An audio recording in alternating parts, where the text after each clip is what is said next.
साथियों, देश की रक्षा जरूरतों, देश की रक्षा करने वालों की जरूरतों का ध्यान रखना, उनके हितों का ध्यान रखना हमारी सरकार की सर्वोच्च प्राथमिकता में से एक है।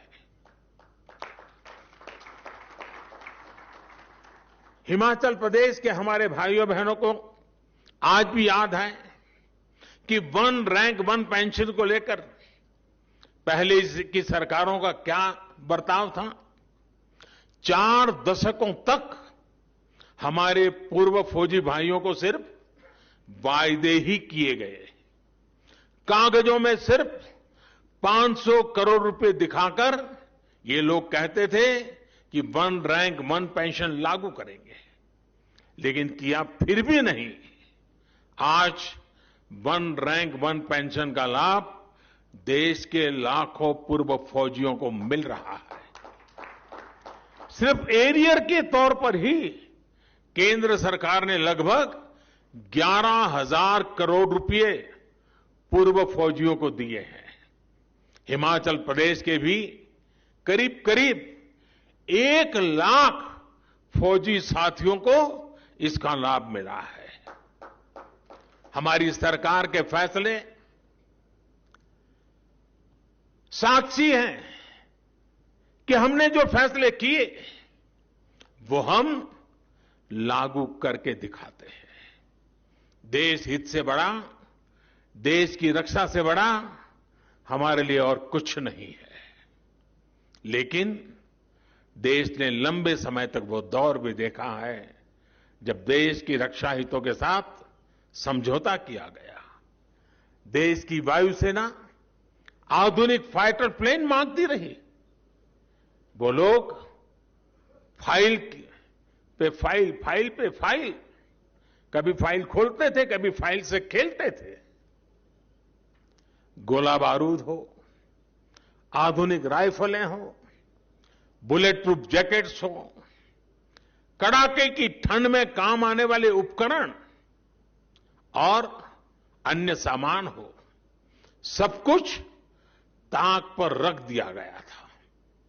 एक समय था जब हमारी ऑर्डिनेंस फैक्ट्रियों की ताकत अच्छों के होश उड़ा देती थी, लेकिन देश की ऑर्डिनेंस फैक्ट्रियों को अपने हाल पर छोड़ दिया गया। देश में स्वदेशी लड़ाकू विमानों, हेलीकॉप्टरों के लिए HAL जैसी विश्व स्तरीय संस्था बनाई गई, लेकिन उसे भी मजबूत करने पर उतना ध्यान नहीं दिया गया। बरसों तक सत्ता में बैठे लोगों के स्वार्थ ने हमारी सैन्य क्षमताओं को मजबूत होने से रोका है, उसका नुकसान किया है।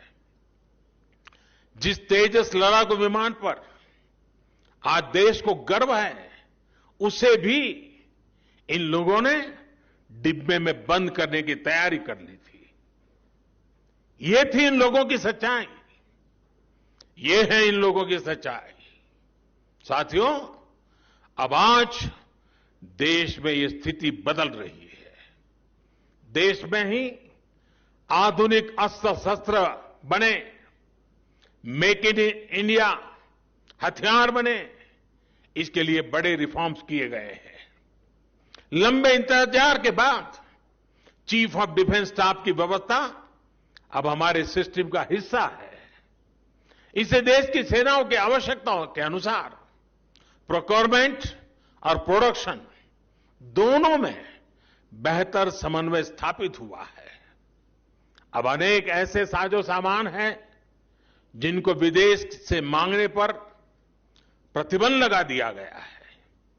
वो सामान अब सिर्फ भारत के उद्योगों से ही खरीदना जरूरी कर दिया गया है।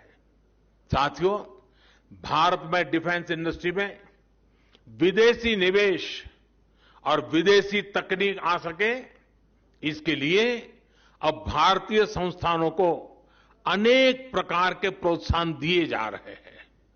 जैसे जैसे भारत की वैश्विक भूमिका बदल रही है, हमें उसी तेजी से, उसी रफ्तार से अपने इंफ्रास्ट्रक्चर को अपने आर्थिक और सामरिक सामर्थ्य को भी बढ़ाना है। आत्मनिर्भर भारत का आत्मविश्वास आज जनमानस की सोच का हिस्सा बन चुका है। अटल टनल इसी आत्मविश्वास का प्रतीक है।